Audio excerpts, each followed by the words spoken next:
Today, I want to explore why that belief is not only outdated but dangerous, and why quiet, internally anchored leaders are often the ones outperforming when volatility is highest.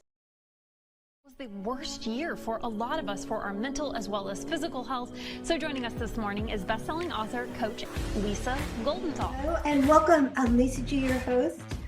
You're at the top of your game, yet the game is changing faster than ever. Strategies that got you here aren't the ones that'll keep you here. The pressure is relentless, and the fear of obsolescence looms large. That's why I'm here. Welcome to the new podcast series, Disrupted: How to Be Gritty and Unlock Performance in Business, Mindset, Wellness, and Success, to help you master disruption. Thanks for coming, and I'll see you soon.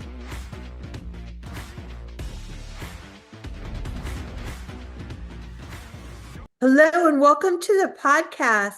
Sebastian, you oversee more than 500 billion in assets and operate in environments where pressure is constant and mistakes are expensive. Yet your work challenges one of the most persistent leadership myths in business, that the best leaders are the loudest, fastest, and most dominant in the room. Today, I want to explore why that belief is not only outdated but dangerous, and why quiet, internally anchored leaders are often the ones outperforming when volatility is highest. Welcome to the podcast. I am so thrilled to welcome Sébastien Page. Lisa, I'm super excited about this discussion in particular. And before we get started, I have to ask you, and I'm sure your audience knows, but we're going to talk about introversion. Do you consider yourself an introvert or an extrovert? Well, I know this is going to sound so cliche, but I'll have to shoot you straight because that's how I am. We talked a little off camera about the East Coast background. I am an introverted extrovert. So nothing makes me happier than being here where I am in the middle of nowhere by myself. And at the same time, I make myself be a public speaker, which was my biggest fear. I pushed myself out of my comfort zone, like the furthest you could possibly push somebody, because I knew I had to do it. And I like it now.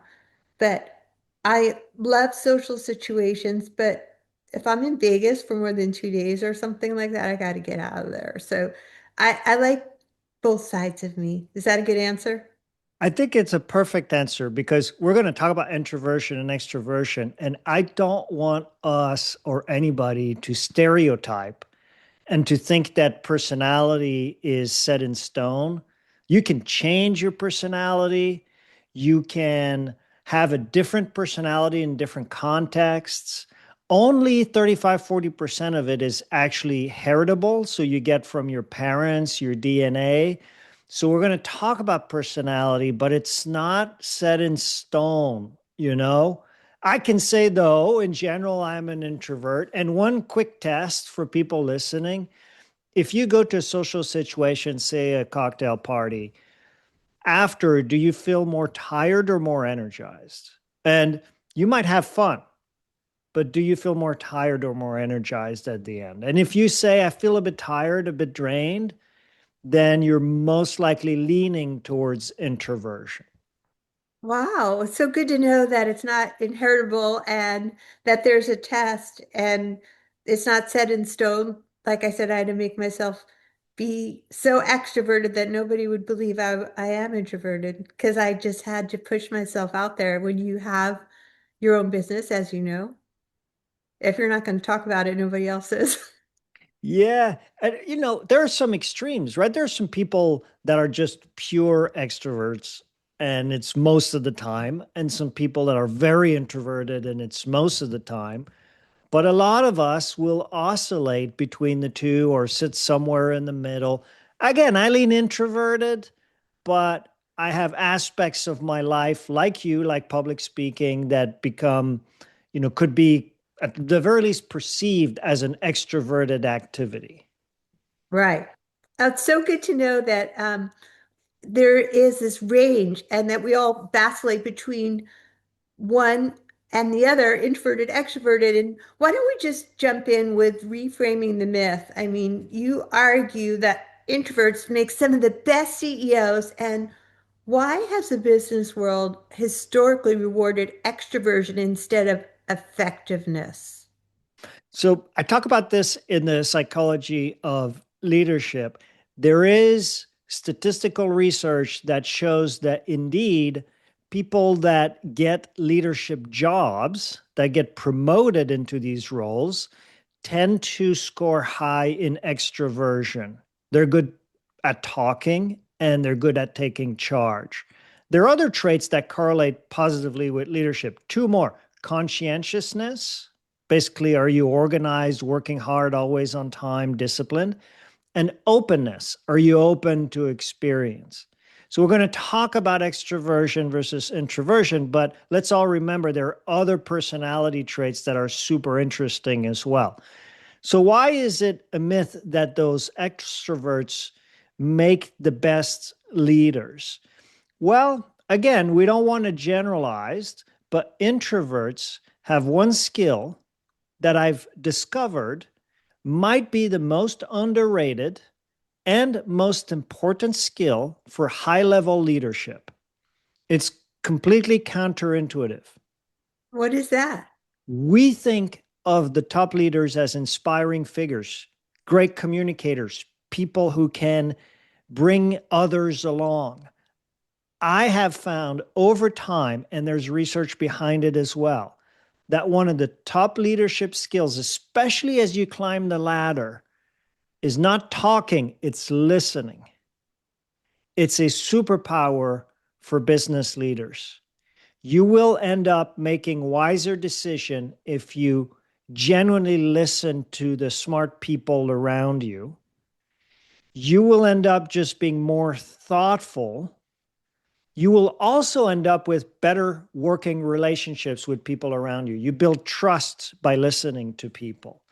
And you know what, Lisa, when you have to make a tough decision and someone's going to be unhappy with it, which is the toughest part of leadership, by the way, disappointing people who disagree with the decision you have to make. Right. If you've taken the time to listen to them and they feel heard, the impact is going to be much less. So there are all these side effects of listening that correlate, that coincide with top level leadership that are completely underrated. And guess what? The introverts, they're much better at listening. They indeed tend to be quieter and more thoughtful. So, that's a great thing if you're an introvert. It's difficult though to get recognized for your skills. So you if you want to develop leaders, you have to think about, who's quieter but maybe has more potential as a leader. But Right. it's counterintuitive, right? I'm telling you, like, and I explain this in the psychology of leadership. Listening is the skill that's the most underrated. I've learned this at 25 years in the rough and tumble world of finance and money management. I've learned this only recently, honestly, in my career. As I've I, climbed the ladder, I've realized it's really not about me. It's about my ability to help others perform at their best. yeah. And listening is the skill, and introverts have it. I believe it so much. I'm so on the same page with you because, it's so many people are complaining about retention and how do you keep your high performers? And if you actually listen to them, if you develop empathy, you're going to not only be a better leader with business relationships, but with your top performers too. So I'm so glad you brought up listening. Do you want to show any examples of how to be a good listener? Because I think everybody thinks they're a good listener and everybody thinks they're a good communicator. But let's say 75% of all leaders think they're a good communicator, and let's say only 25% of their team agree. How can they Yeah. get better? There, in the research and psychology, it's documented that, everybody thinks they have a sense of humor. Everybody thinks they're an above average driver. And, it's part of the human condition. You want to have confidence in some of your skills and capabilities. It takes tremendous amount of self-awareness to say, hey, I'm not a good listener. You don't hear a lot of people say that often. Right. But yeah, you're absolutely right. Not everybody is. I give you an example in business that really matters and that's underrated. Let's say you're in a steering committee or you're with a group of people where you have to make an important decision. You're the leader. How are you going to introduce the discussion? 9 out of 10 times, I'm making up that statistic, but I think it's pretty close. Leaders will start by setting the stage to make the decision. And with good intentions, they will explain the, pros and cons of the decision. Let's say you're hiring someone, right? And everybody's interviewed the person. So here are the positives, the negatives. But in doing so, as leaders, we almost always tilt the room towards our opinion. Right. And we have to be really careful with that introduction to decision making meeting because we might not even realize it, but we're disclosing where we're leaning to make the decision. And if someone's on the fence, they're going to tend to lean your way because you're the boss. Right. And it's not productive. The productive thing to do is to actually listen to everyone's opinion before you express yours. And you have to be real careful with that. So that is listening. That is a technique to make sure you're listening. And you have to hold back in Yeah. tilting the room. And by the way, there's another thing that's from the research as well. You want people to bring their independent thinking to the table. Yes, you want the group discussion, and Susan Cain has talked a lot about introverts, and she has a best-selling book out there, The Power of Introverts. She encourages independent thinking, independent work. She has this quote, I quote her in The Psychology of Leadership, stop the madness for group work. She's suggesting, look, do some of your analysis, some of your reading, some of your thinking, then bring it to the group. When I Yeah. have big investment decisions to deal with Yeah. with a committee, I ask everybody to submit their ideas independently in a survey before the meeting. I love that because that way the meeting's not going to go too long and then people are going to have some skin in the game of like instead of saying I think it should go this way, then you can benefit from their opinions, right? And you're also removing the bias. Like if someone is the extrovert, is very loud and confident, they might say things that will really change people's mind. And again, if you're on the fence, you're going to go along. And then you have two people who are going along, and then that influences the third person even more. There's like a compound effect to groupthink. Oh So yeah. this technique to bring independent views, sometimes with a survey before the meeting, helps with that. It helps get the most out of introverts who normally would tend to sit back and not express their views. And it's also about listening, but just in a different framework. I love that. Well, let's dive in to performance under complexity. In your research, what quiet leadership behaviors consistently outperform charismatic leadership in complex, high-stakes environments? Before I go into this, I want to say, like, it's not like all extroverts are jerks who like to hear who like to hear themselves talk, and Okay. all introverts are oh so nice people that if we only let them contribute, they would change the world. Like we shouldn't think about it that way at all. In fact, introverts working with extroverts probably get the most dynamic, if you do it well, decision making and performance. So I just want to get that out of the way. But now Yeah. let's think about what introverts do well, right? They Right. tend to deep thinking. They tend to be more comfortable empowering others. They tend to, do a little bit more of course, listening, but also just, they have this ability of delegating and empowering others around them.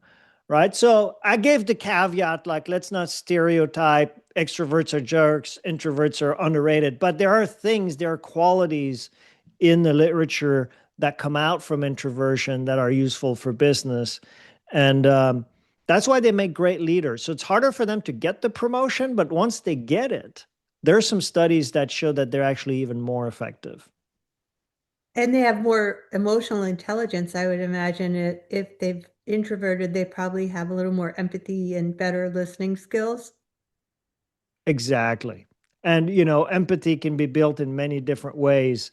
But, you know, once you give someone a true environment where you listen truly to them, not just listen to respond, um, you will also develop empathy. See, those things are correlated. They tend to occur together.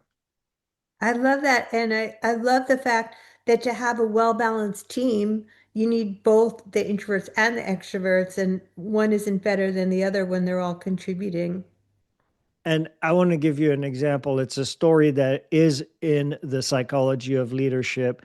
Early in my career, I was doing quantitative research. I was the introvert. I still am the nerd.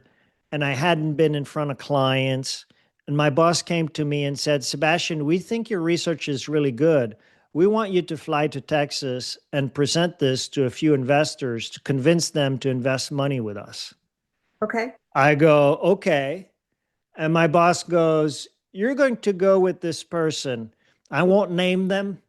I don't name them in the book. They're a great person, but I didn't ask their permission. So let's call them George. You didn't go with George. I go, who's George? And my boss just gives a short answer, a salesperson. And he kind of walks away. It turns out this George was quite the character. I flew to Texas, and by mistake, my admin had given the wrong address for the meeting point. So I get a cell phone call from George. He's looking for me everywhere, and he's swearing. And I call him the human piranha on steroid. Uh, there's a famous story in finance about a human piranha who was swearing a lot. And Lisa, just by the way, I'm not about to swear on your podcast. We're not going to change the rating of your podcast. But he's swearing at me. He's Okay. just swearing, and I've never met him. And Okay. it turns out this is the most extreme extrovert you've ever met. He likes to talk to everybody, career salesperson, right? And we ended up getting along famously because as a salesperson, as an extroverted salesperson, he had a tremendously important role to play in maintaining and building the client relationships and talking about football and why, you know, Cheesecake Factory is the best restaurant and all that stuff. And as the introverted analyst, when it was time to talk about investing, I was the one who could step up. And, I have some like communication skill, but we just worked so well together. And there's so many industries where there's expertise combined with sales skill, not always, but often introverted combined with extroverted.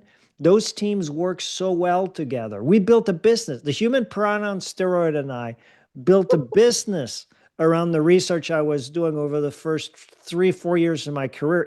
He launched my career. Oh my gosh.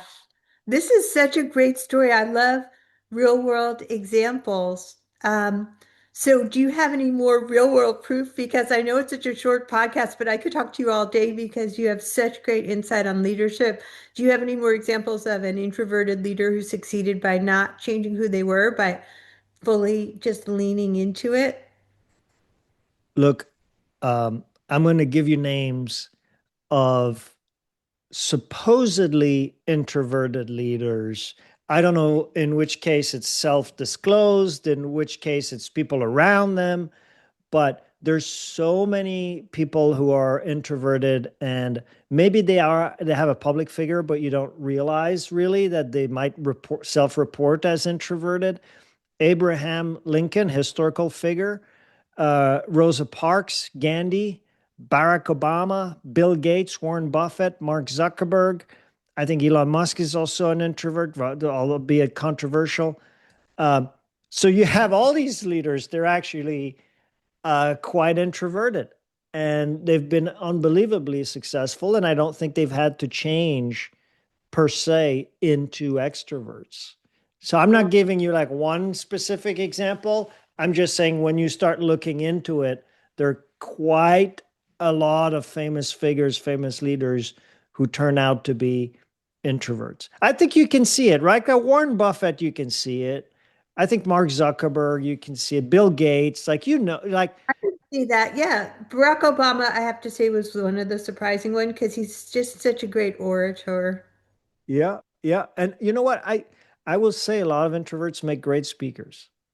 He's It's like just a different experience for them.